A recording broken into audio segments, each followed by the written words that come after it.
At 82, I've gathered more wisdom than I ever expected. But some lessons came the hard way. One of my biggest regrets wasn't something I did, but a choice I made believing it was right moving into a nursing home.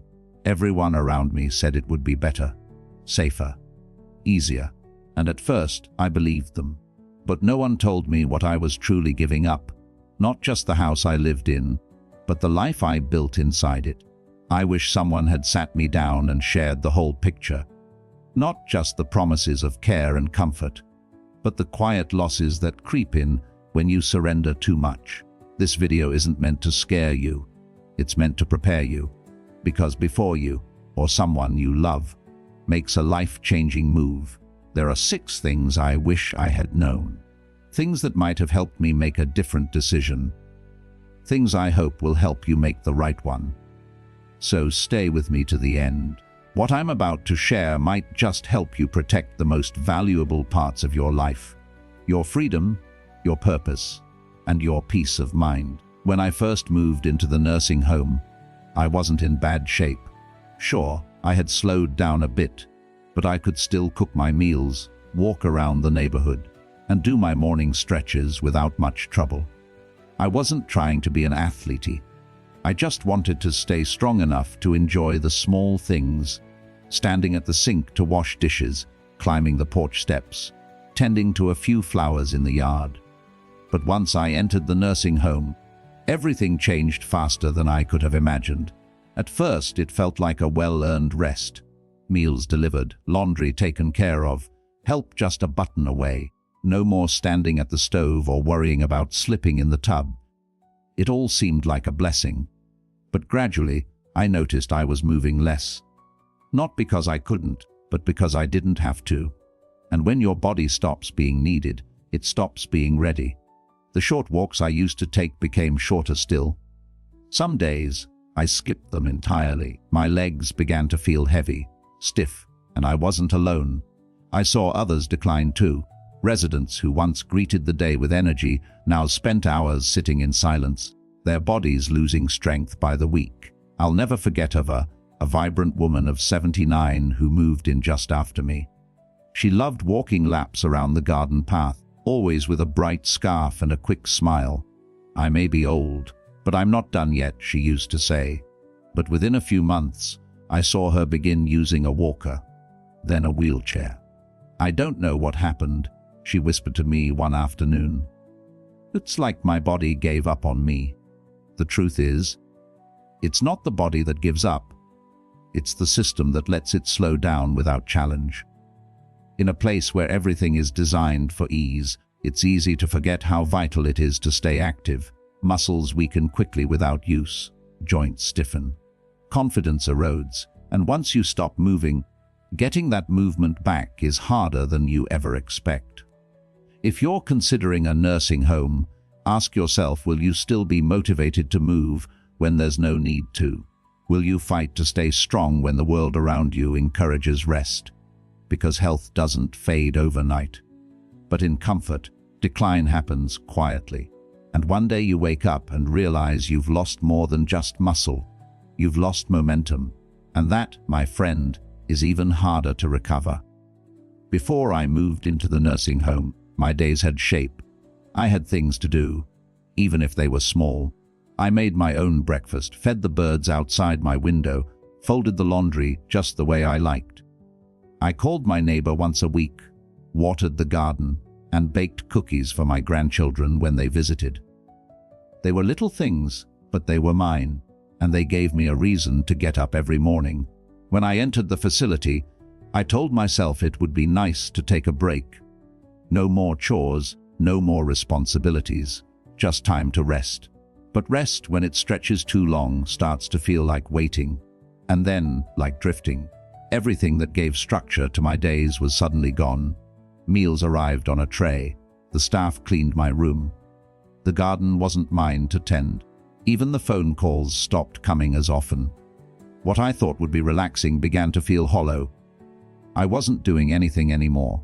I was just existing. I saw it happening to others, too. There was George, a retired teacher who once ran a local chess club.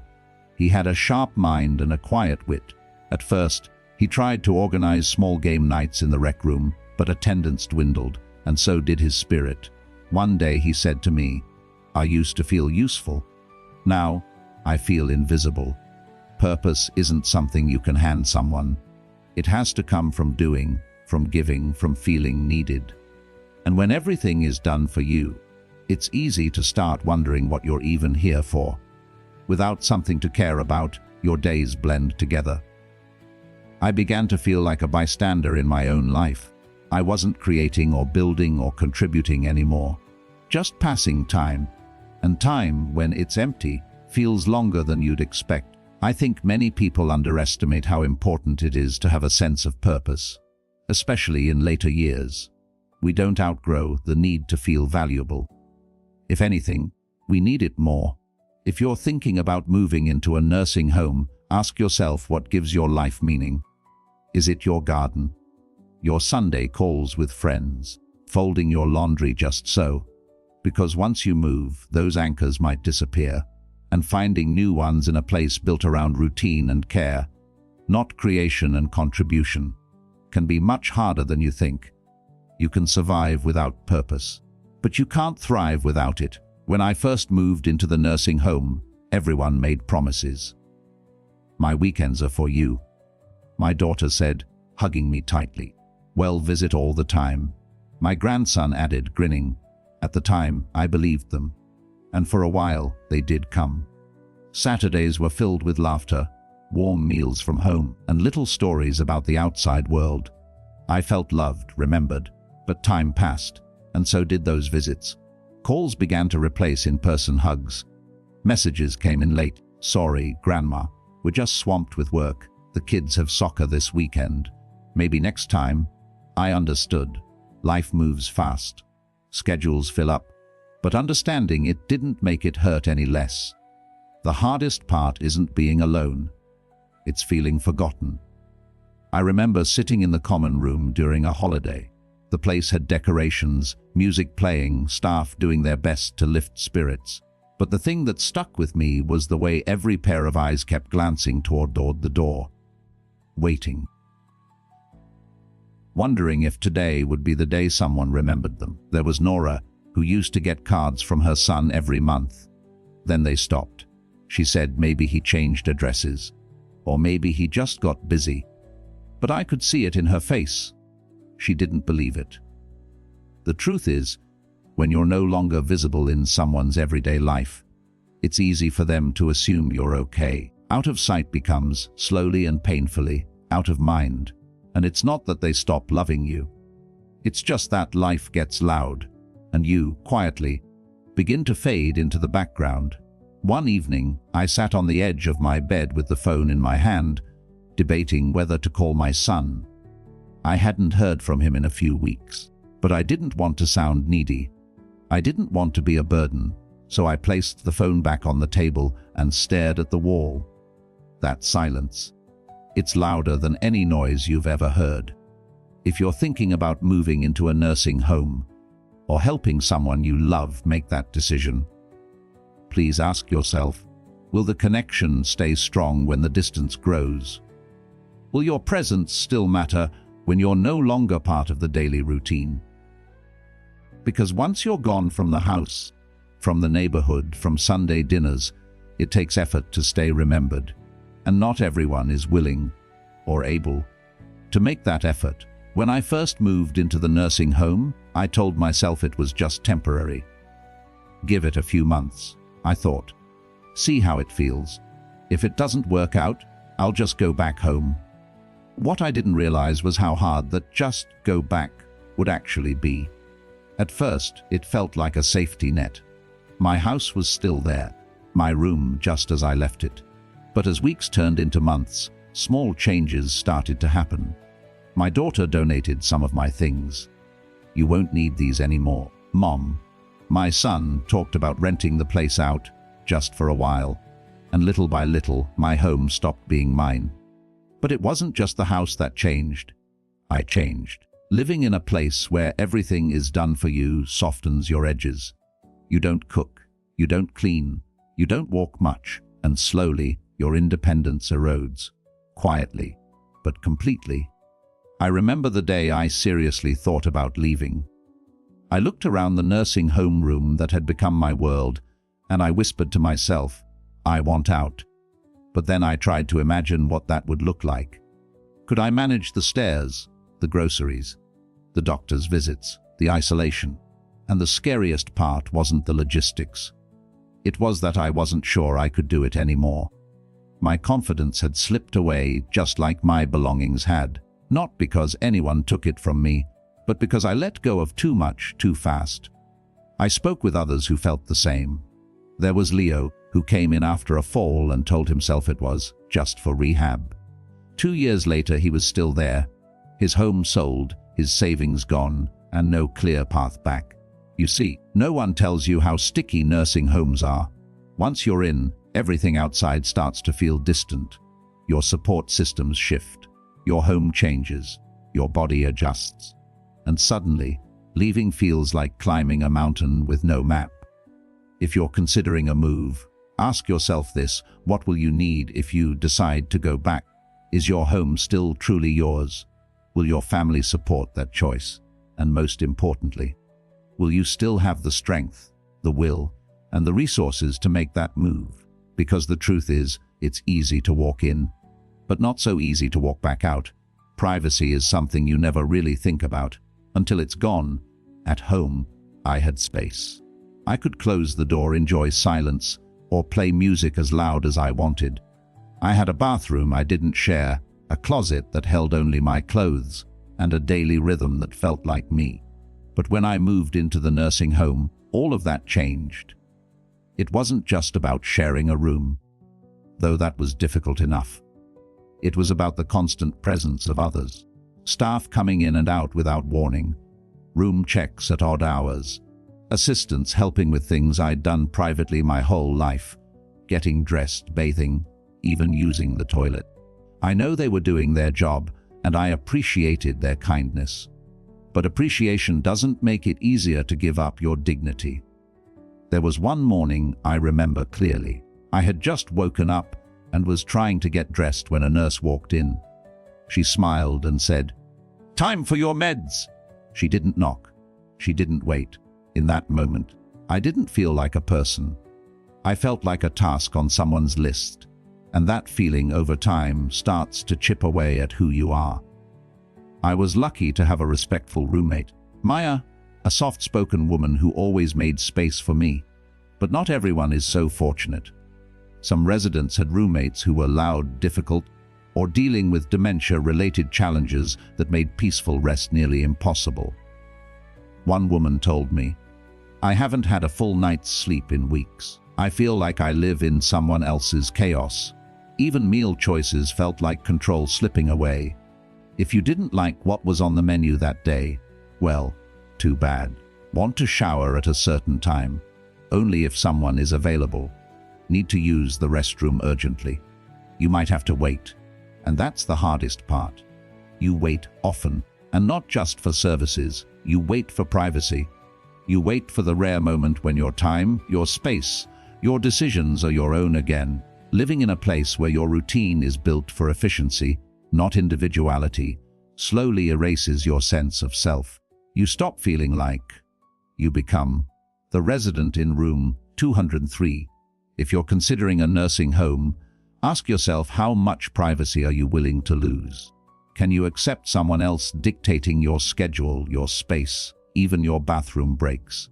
Because dignity isn't just about being treated well, it's about being treated like a person who still has choices. And once that's gone, it's harder than you think to reclaim. Out of all the things I gave up when I moved into the nursing home, the hardest was this: I lost control over my own life. At first, it seemed like a small trade-off. Scheduled meals, medication reminders, lights out at a set time. It was all meant to make things easier. Structure helps everyone, they said, and I tried to believe that. But over time, I realized that structure wasn't helping me. It was replacing me. Before the move, I made my own choices. I decided when to wake up, what to eat, whether to take a walk or stay in bed with a good book. If I wanted to sit outside and watch the sun dip behind the trees, I could. No permission needed, no schedule to follow. But inside the nursing home, time no longer belonged to me. Breakfast was served whether I was hungry or not. Showers happened on a schedule that wasn't mine. If I wanted to go outside, I needed to wait for someone to be available to assist me. Sometimes I waited hours. Sometimes I gave up. Even small choices, what to wear, which book to read, how to spend an afternoon, felt like they had to be cleared or coordinated. I wasn't asked what I preferred. I was told what was planned. I remember one moment that truly hit me. I reached for my favorite cardigan in the closet, and it wasn't there. It had been taken for laundry. Without asking. Just another small thing, but it felt big. Because in that moment, I realized nothing was truly mine anymore. Not even the timing of warmth. You adapt, of course. You stop pushing back. You stop asking for exceptions. Not because you agree, but because it's easier than the disappointment of always being told no. But the more you adapt, the more you lose yourself. I saw it in others too. People who once had vibrant opinions, lively routines, and personal rituals. Over time, they became quiet, passive, not because they wanted to be, but because they no longer had space to be anything else. If you're considering a nursing home, ask yourself this: are you ready to give up the little freedoms that make your life feel like yours? Because once you surrender them, you may find yourself wondering not just where your time went, but where you went. Independence isn't just about being able to walk or cook. It's about being able to choose. And once that's taken from you, getting it back isn't just hard, it's nearly impossible. Looking back, I don't regret getting older. Aging has taught me patience, perspective, and what truly matters. But I do regret believing that a nursing home was my only option. I walked in hoping for comfort, safety, and peace of mind. What I found was something very different. A world that slowly chipped away at the parts of me that made life feel worth living. My independence, my privacy, my purpose, or even my confidence. It didn't all disappear at once. It happened quietly. 1,000 small moments where I gave up a choice, a habit, a part of my day, until one day, I looked in the mirror and felt like a guest in my own life. Does that mean nursing homes are all bad? No, for some, they offer essential care and security. But for others, people like me, they can become a place of silent loss. So before you, or someone you love, makes that choice, I urge you to look closely. Ask hard questions. Explore every alternative. Because once you move in, the life you've built may not come with you. And getting it back, that's not always possible.